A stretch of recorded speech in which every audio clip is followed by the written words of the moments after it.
Amigos, bienvenidos. Hoy la pichideuda.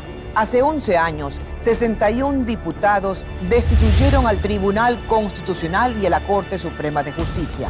Ahora el Estado está pagando una millonaria indemnización a los magistrados cesados y busca mecanismos para cobrar a los exlegisladores y a un expresidente. Además, el perfil de una guerrera, Estela de Carlotto, la fundadora de la Asociación de las Abuelas de la Plaza de Mayo. Mujeres valientes que lucharon contra la dictadura argentina para encontrar a sus nietos desaparecidos. Esto es Visión 360. Aquí empezamos.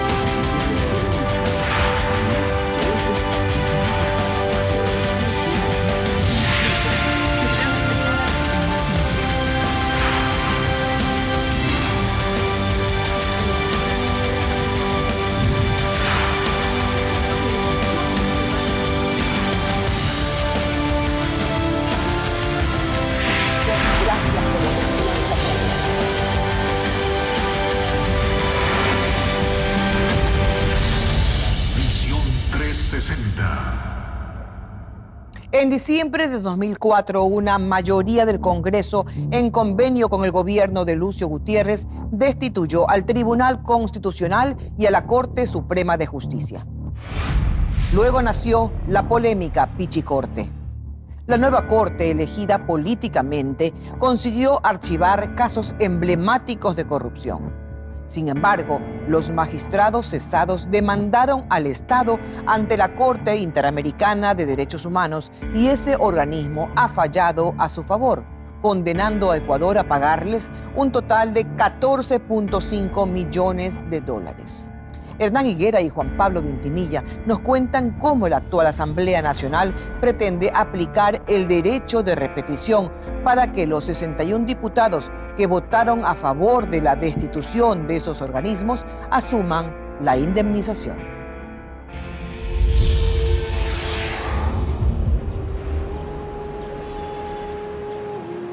En 2004, Ecuador volvía a la convulsión política.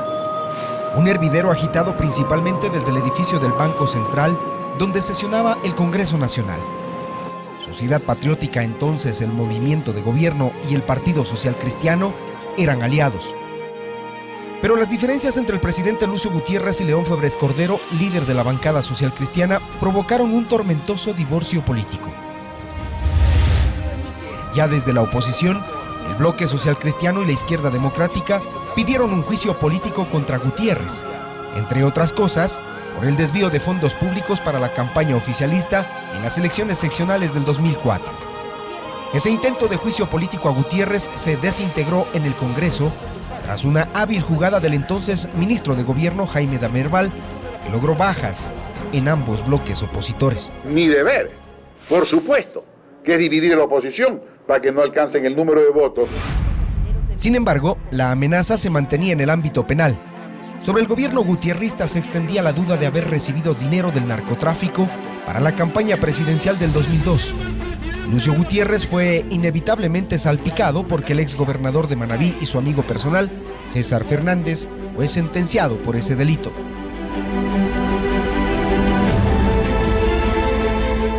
Todos estos temas deberían ventilarse algún momento en las salas de lo penal de la Corte Suprema de Justicia, acusada en aquel tiempo de ser un feudo social cristiano. La disputa ahora abarcaba a los tres poderes del Estado: ejecutivo, legislativo y judicial. Para zanjar el conflicto a su favor, el gobierno gutierrista debía controlar la Corte Suprema. El mecanismo para hacerlo fue una sorpresiva alianza en el Congreso entre su partido, el Partido Roldosista, el PRIAN, el MPD y algunos diputados independientes. Para los gutierristas y sus aliados no se trataba de tomar control de la Corte, sino de despolitizarla. La podredumbre para mí está en la base del Poder Judicial. Ahí hay personas que se han enriquecido ilícitamente. Jueces y y líderes de ese partido se han enriquecido injustamente. Compartíamos y apoyábamos las propuestas del presidente Lucio Gutiérrez, que por lo menos en 2 intentos intentó que el Congreso Nacional dé paso a un proceso de nombramiento de una corte independiente, de una corte imparcial, de una corte despolitizada. Pero como esas propuestas no prosperaron, el presidente Gutiérrez, haciendo uso de una facultad constitucional, decidió convocar a sesión extraordinaria. He convocado para el día miércoles 8 de diciembre de este año a las 11 horas a un periodo extraordinario de sesiones del Congreso Nacional para tratar análisis y resolución de la situación jurídico-constitucional de la función judicial.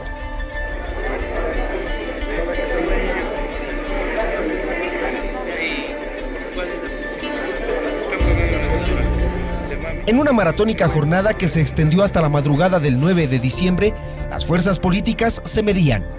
La oposición advertía lo que podría ocurrirle al país por esta ilegalidad. Este abanico de avalorios jurídicos serán más tarde y prontamente elevados a las Cortes Internacionales. El partido de gobierno y sus aliados, con 52 votos, lograban el objetivo. En sus funciones a los magistrados de la Corte Suprema de Justicia.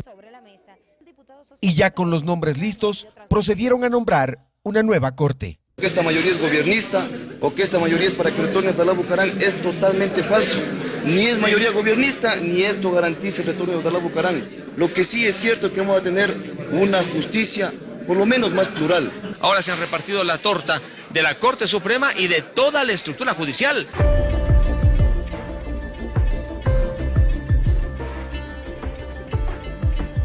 Doce horas después, el mismo 9 de diciembre del 2004, se dio el siguiente paso. Juran ustedes por su honor defender la Constitución, las leyes de la República, el reglamento y las leyes en el desempeño de las funciones para que han sido elegidos. Si así lo hacéis, que la patria os premie y caso contrario que ella os demande, quedan legalmente posesionados. Era el inicio del fin.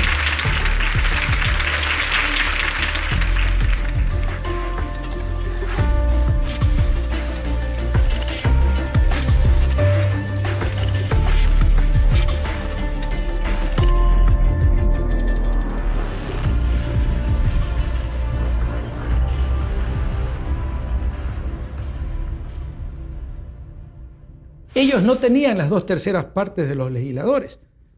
Como no podía convocar el presidente del Congreso Nacional a Congreso Extraordinario, lo hace el presidente Gutiérrez, que ya se había coludido con otras fuerzas políticas para formar una mayoría móvil, que fue la que finalmente cesó, destituyó inconstitucionalmente a la Corte Suprema de Justicia. Los señores de la Corte Suprema de Justicia, reemplazados, estaban en funciones prorrogadas.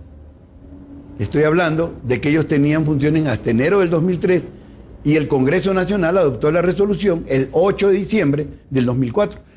¿Qué es lo que hizo el Congreso Nacional? Simple y llanamente cumplir el mandato constitucional. Disposición 25ª transitoria de la Constitución del 98 se refiere, aquí tengo su texto completo, a funcionarios designados por el Congreso Nacional a partir del 10 de agosto de 1998 para un periodo de 4 años. Nosotros fuimos elegidos no el 10 de agosto de 1998, sino el 1 y 2 de octubre de 1997.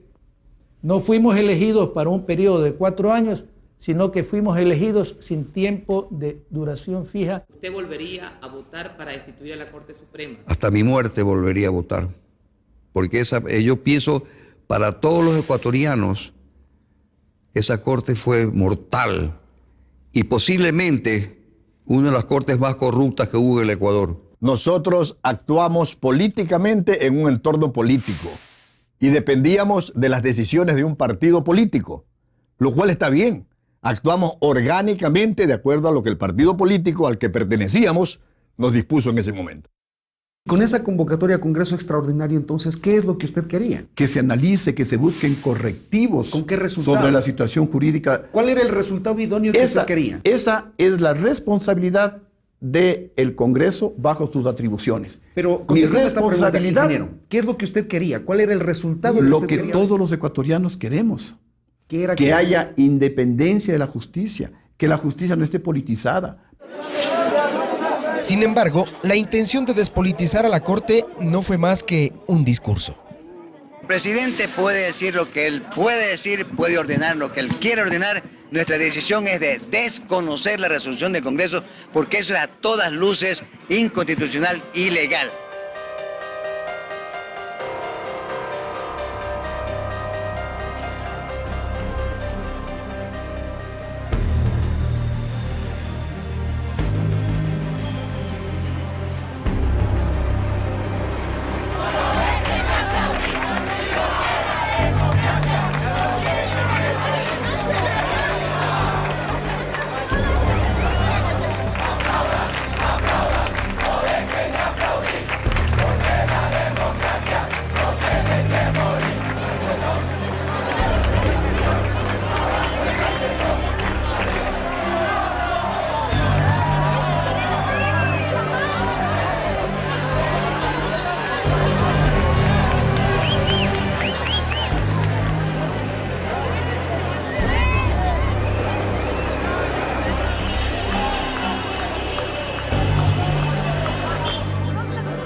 El país tenía ya nuevos jueces y desde su gestación, esta nueva Corte Suprema de Justicia generó suspicacias.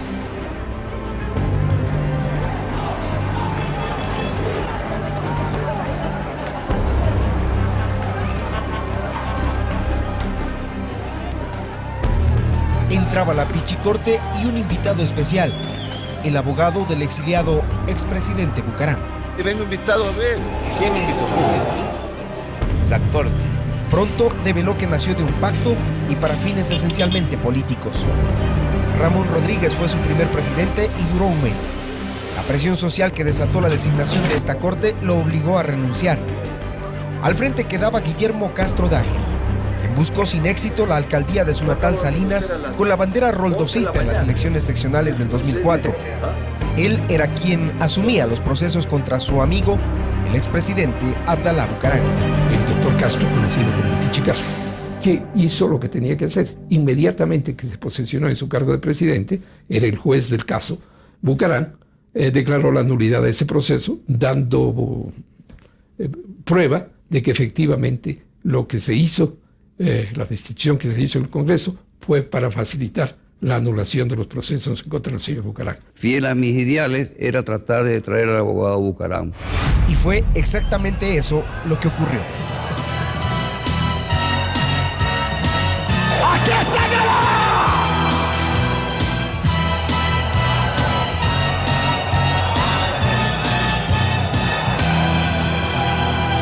Mi saludo para el pueblo tiene lágrimas del alma.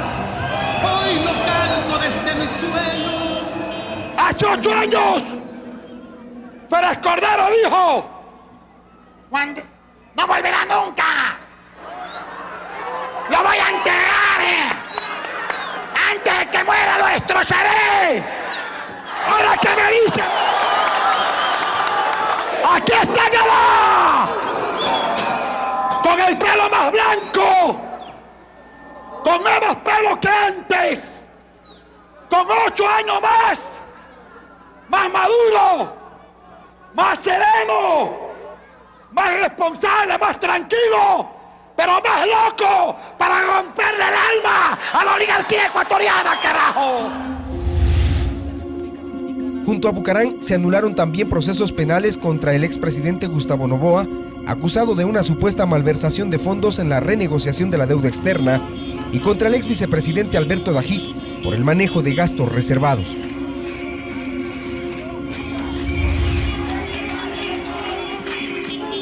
Pero fue el retorno, el 2 de abril del 2005, del destituido mandatario y líder del PRE, lo que derramó el vaso y multiplicó las manifestaciones en las calles, que para entonces ya eran una constante. En su gobierno, ¿cuántas veces habló con Abdalá Bucaram?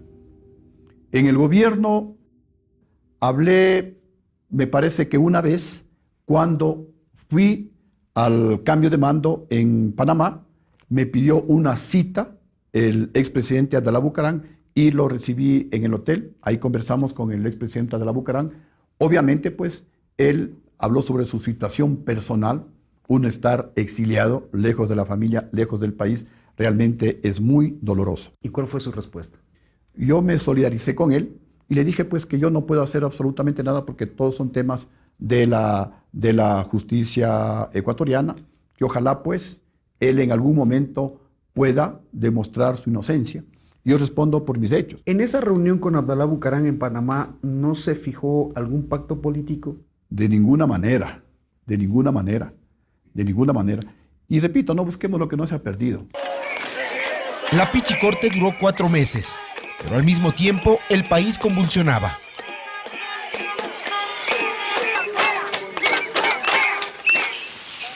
En un intento desesperado por salvar su presidencia el 15 de abril, el presidente Gutiérrez declaró estado de emergencia nacional y mediante decreto ejecutivo destituyó a la pichicorte. Declárase cesantes los magistrados de la actual Corte Suprema de Justicia designados mediante resolución 25/181 de 8 de diciembre del 2004. El confundido presidente no sabía qué hacer con Bucaram y confiesa. La reacción mía fue convocar a un gabinete y analizar la posibilidad de tomarle preso al expresidente Bucaram. Lo cierto es que tan solo 18 días después del acalorado discurso de Bucaram, lleno de insultos y populismo, el gobierno de Gutiérrez cayó.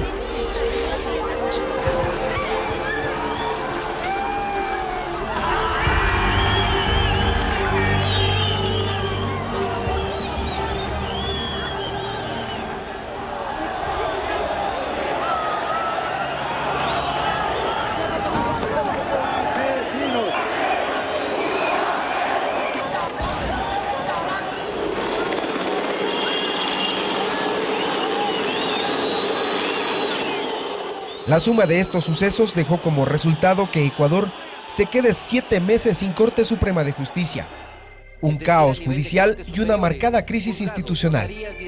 Miles de casos represados porque el máximo organismo de justicia simplemente no existía.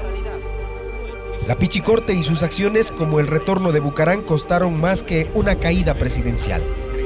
Los 27 magistrados destituidos plantearon una demanda ante la Corte Interamericana de Derechos Humanos que el 14 de noviembre del 2013 falló a su favor y condenó al Estado ecuatoriano a pagar $12.3 millones.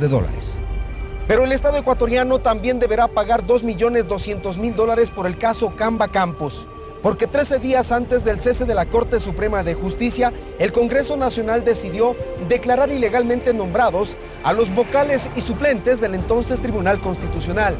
Con 55 votos a favor, 34 abstenciones y 12 diputados ausentes, decidieron cesar a las autoridades de esta institución. Posesionados los nuevos vocales en una jugada política más, una de las primeras resoluciones fue negar los recursos de amparo.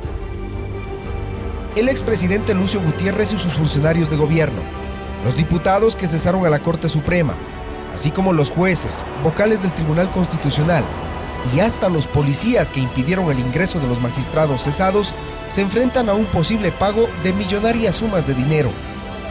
Eso porque la Procuraduría prevé ejecutar una acción de repetición contra todos los responsables de este capítulo de la historia ecuatoriana.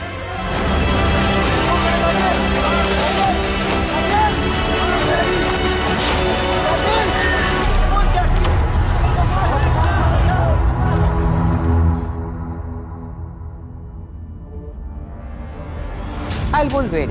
El derecho de repetición no solo se refiere a los exdiputados, sino también al expresidente Lucio Gutiérrez y algunos de sus ministros.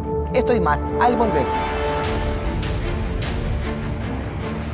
Hoy el Estado paga las consecuencias de esas acciones y busca aplicar la repetición a los responsables. Que se reponga esos 15 millones que el Estado indemnizó como consecuencia del accionar inconstitucional por parte de los exdiputados del año 2004